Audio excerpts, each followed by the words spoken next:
So I'd like to welcome everybody to the Optimal Eye Health Natural Solutions to Truly Heal. And it's presented by Bruce Bonner and myself, Susan Stevens. So thank you for attending today. Very good. And the eye health is interesting because we're going to go over some details and talk about just connecting the dots, really, like nutrition, wellness, lifestyle, and how it actually affects the eyes and how the eyes aren't like super separate from the rest of the body. And there's some very interesting aspects to the eyes that make it very energy hungry. And you can see why there's in modern society and some nutritional deficiencies, why the eyes are going a little out of balance. So what are like signs and symptoms? We're not going to go into massive detail on every degenerative condition or dysfunction, just signs and symptoms of imbalance. You'll see everything from minor, like poor focus, eye strain, blurred eyes, dry eyes, night vision imbalance, up to the more significant things, cataracts, macular degeneration, glaucoma, and even diabetic retinopathy. Um, so when you're looking at the eyes itself, there's all these different parts.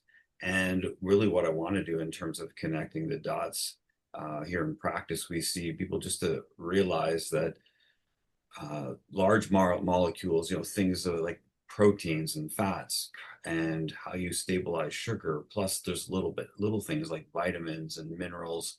Also, compounds from plants called carotenoids, flavonoids. They're also all needed to like constantly repair the eye. And the eye is very energy demanding, very intense. Although it takes up a small size in the body, blood sugar need and high energy is required just to make them work. The other thing in terms of connecting the dots, like the eyes are fed via the blood vessels. You can see, I mean, it's a huge amount of veins and arteries. So blood flow is very important for healthy eyes. And blood is basically mostly water. And the flow of the blood through all our organs, including the eyes, is very important. For people that have had live blood analysis in our clinic, they would have experienced this. For those who haven't, then I'm giving some pictures here, what we see in our clinical practice here. When you have the blood flowing through all the blood vessels, you want the red blood cells. This is here on the right-hand side in the picture. These are your red blood cells, and you have hundreds of billions, and they're carrying oxygen, and they're to float through the blood effortlessly to nourish all cells in the body, in every organs, including the eyes. Commonly, we see people that tend to be dehydrated, and you can see then these red blood cells are actually stacked and a little more congested. And this is called the Rouleau effect or Rouleau pattern.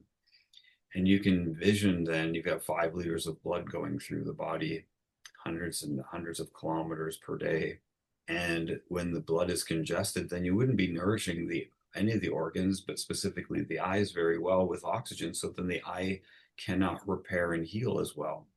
And commonly when people solve their hydration, they see their vision improve and they're quite surprised. But this is tying the dots together. This is why you want to nourish with the maximum amount of vitamins, minerals, etc. But think hydration and keeping the right amount of electrolytes and minerals in the body, which we'll get into in a second, and blood flow, and your eyes will work much more efficiently. So what are some of the foods and lifestyle habits, right, in excess that will aggravate vision? Well, pro-inflammatory foods. We like to counsel people here at the clinic on eating high quality oils and fats and getting away from a lot of the processed junky oils, especially you can see here on the clear bottles. And a lot of the food products you would eat out are cooked in the corn, canola, soy, and they've been heat treated and they contain a lot of poor quality fats as well as trans fats, which are unnatural, and those cause inflammation in the body. And so very sensitive areas like the eyes will definitely be affected by ongoing inflammation. Alcohol, again, something that you're not going to get away from these trans fats if you're eating out occasionally. We're not saying it has to be 100 absolute. Just do that very well. If you're in that 85, 90% eating good quality, then you're not worried about a little bit. So it's the same with alcohol. This excess is important to realize. It doesn't mean you have to stop drinking and having a good time with some friends in moderation. Some alcohols are better for the body than others. I would say like high sugary drinks with a lot of poor quality flavorings and preservatives. Again, they're not going to be great. Just stick to like good quality wine or beer, real spirits, and have a small amount. Um, Refined white sugar is something that really is bothersome to our body and specifically the eyes. And the average North American is consuming anywhere from 10, 15, 20, depending on the low end, up to sort of like 70, 80, 90, 100 pounds of sugar, knowingly or unknowingly, in their diet and drink per year. And so if you can watch the amount of refined sugar going into your body, it's much improved because the white sugar doesn't bring any extra vitamins and minerals with it. It's a pure 99% pure glucose effect on the body. And when it comes to the eyes, so again, honey, maple syrup, more natural sweeteners is fine. That those bring in vitamins and minerals with it to help it be metabolized. It's the white refined stuff and the products that contain we're talking about. So blood sugar dysregulation, especially in the eyes and in the retina, they're high energy and they need sugar to come in fast. And insulin is our carrier of sugar and knocks on the cells. Cells allow the appropriate amount of sugar in. Ironically, the retina doesn't regulate blood sugar levels the same as other cells, and because there's different mechanisms to keep the glucose in and out. So if you have excess high blood sugar over years and years and years, you'll be flooding the retina with too much glucose, which can damage the cells. In an end stage situation, that's diabetic retinopathy. So anyone that has diabetes has to be extra mindful. We just put this in the presentation just so people are aware that you, by doing a lot of quality lifestyle habits, keeping your blood sugar stabilized, you can avoid a lot of eye dysfunction such as this. Interestingly, that's the dietary part. Something not often talked about in the lifestyle part that does affect affect the eyes significantly is blue light and using devices. There's huge amounts of research out there and ongoing, just realizing that because we're inside a lot more and we're on devices, the blue light that's given off by phones, tablets, computers, and so forth, it's registering to the eye that it's daylight, number one, and that the blue light is missing the other infrared light or the full spectrum lighting that Mother Nature gives from the sun. And it's bothersome on the eyes, can over irradiate, cause more damage, causing poor focus, affecting the macula, the retina, the lens. So it's something to look at, and especially for repair of all cells in our body, it's happening when we sleep. We need to be in a deep sleep to rest and repair, build new hair, skin, nails, muscles, organs, including the eyes. And commonly people are using bright light devices for an hour or two or more just before bed.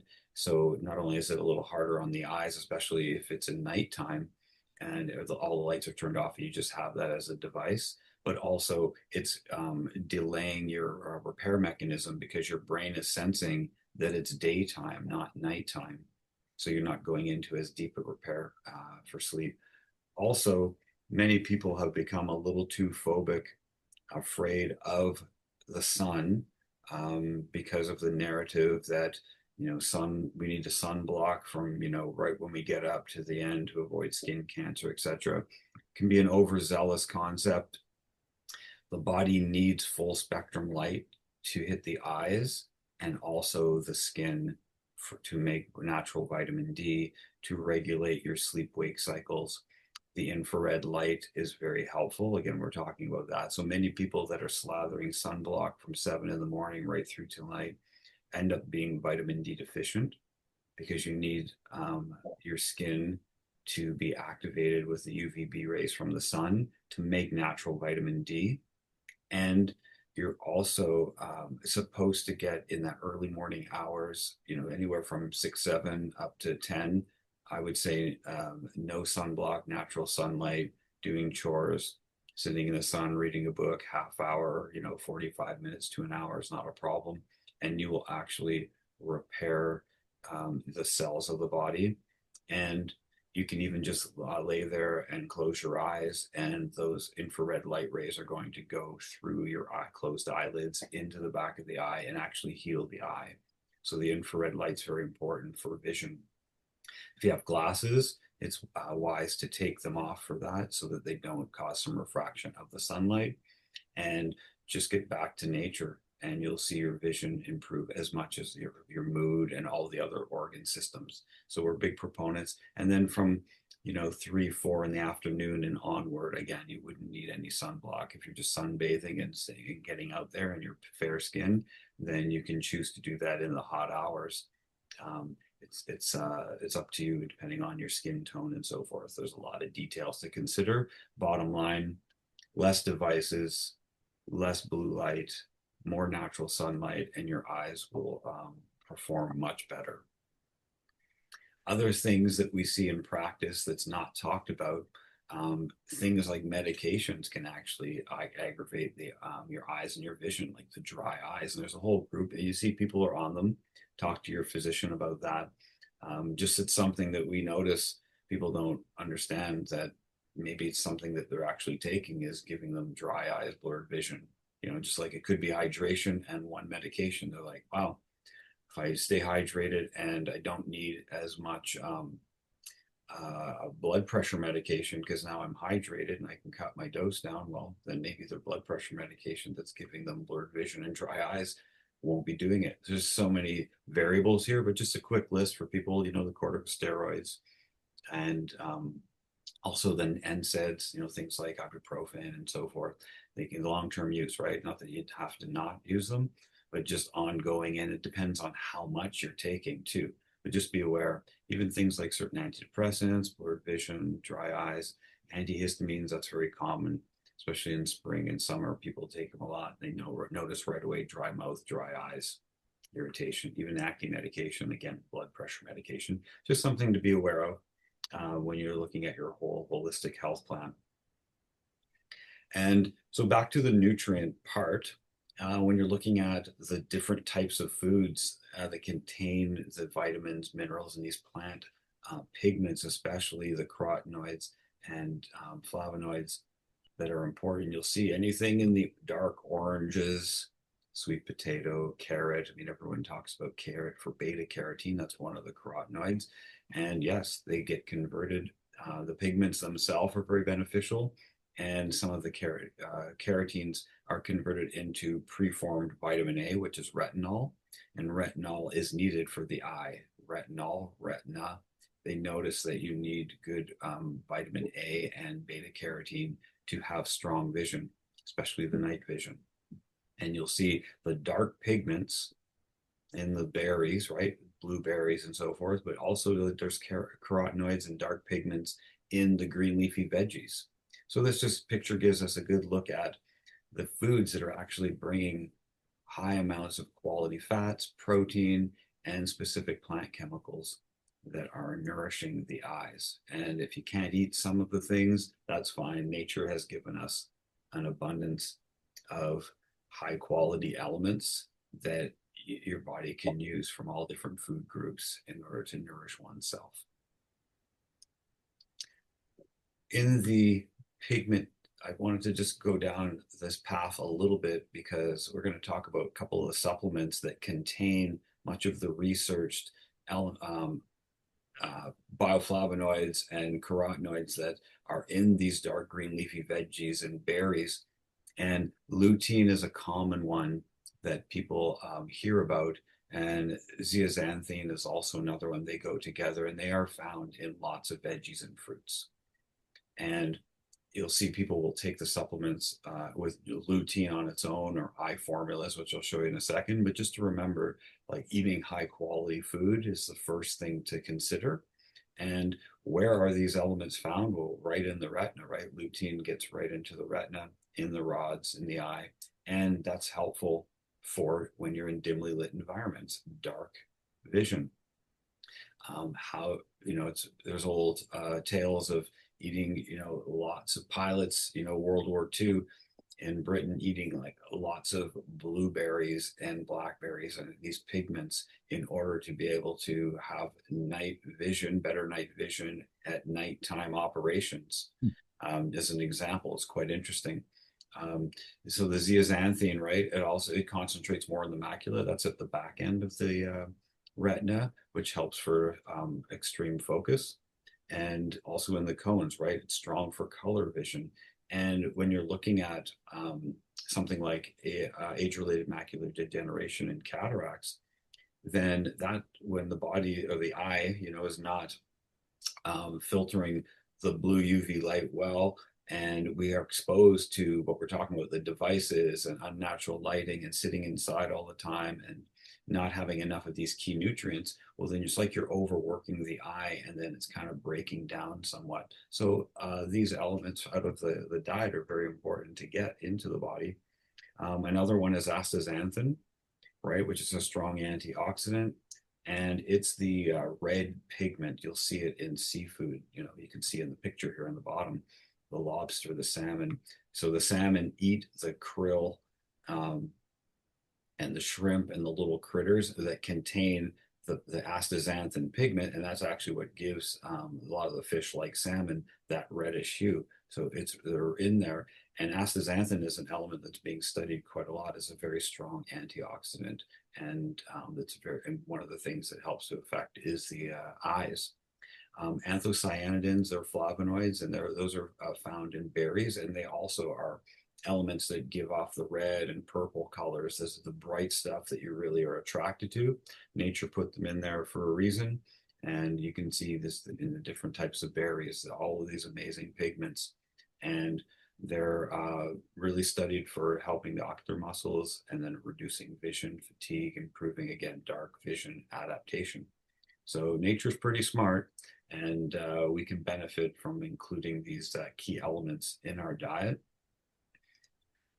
And that takes us to a little bit, because we get questions here. We have some of these products, of course, in our practice. People use them with great success. And just broke down a few of the key ones that we find work the best, and it's easy. They don't have to then be chasing and taking 20 supplements. You're hearing that this one's good and then that one's good for my eyes. Good companies are putting many of these pigments into one product for us to make it simple. You'll see products again. This one we have here, Eye Matrix, right? It has lutein, zeaxanthin, astaxanthin, black currant, which is similar to the berries. It has a lot of the anthocyanidins. Those are the pigments. So there's just a great all-around formula specifically to help the eyes. Also, if you see krill oil, which is an omega-3 oil, it's like a shrimp-like creature, right? So it has natural astaxanthin in it. When you take the capsule, you'll see it's this bright red. It also then would be as advantageous because it contains the omega-3s, things like DHA, and DHA is an omega-3 fat that's concentrated in the eye and the brain, and it has that anti-inflammatory effect. So you cover off everything with just even one krill oil a day is super beneficial for these elements. And finally, we like this greens product. It's actually a greens and reds product, meaning it's made of a ton of fruits and veggies are dehydrated, compressed into a powder. You have also some mushrooms and superfoods, things like spirulina, chlorella, and it's just a whole great food. And half a teaspoon to a teaspoon. It comes with a scoop. It's roughly half a teaspoon to a teaspoon for a dose. Get that into in a day. and you're getting all the elements we've just been talking about in an easily digestible form, especially for you that maybe don't love eating a lot of fruits and veggies. This is a great way, little powder, mix it in some water once a day, and you've got 100 different vitamin, minerals, and plant chemicals going into your system in a food version, easy on the tummy, highly absorbable. And you find you just reduce the excess inflammation, build new tissue, right, including the eyes. And this would make up a really easy little eye-friendly supplement packet that would last you for months. So it's something we just like to tie together with the foods, the lifestyle habits, and obviously a few supplements if were required. And they're food based, right? You're make sure that your body can absorb them. So for Susan and I, that's something we like to focus on, tie it all together, things like that we take ourselves. And yeah, we'll just wrap that up in a nice brief half an hour. And we'll, if there's any questions, we'll take them and we'll stop recording and then we'll take some questions.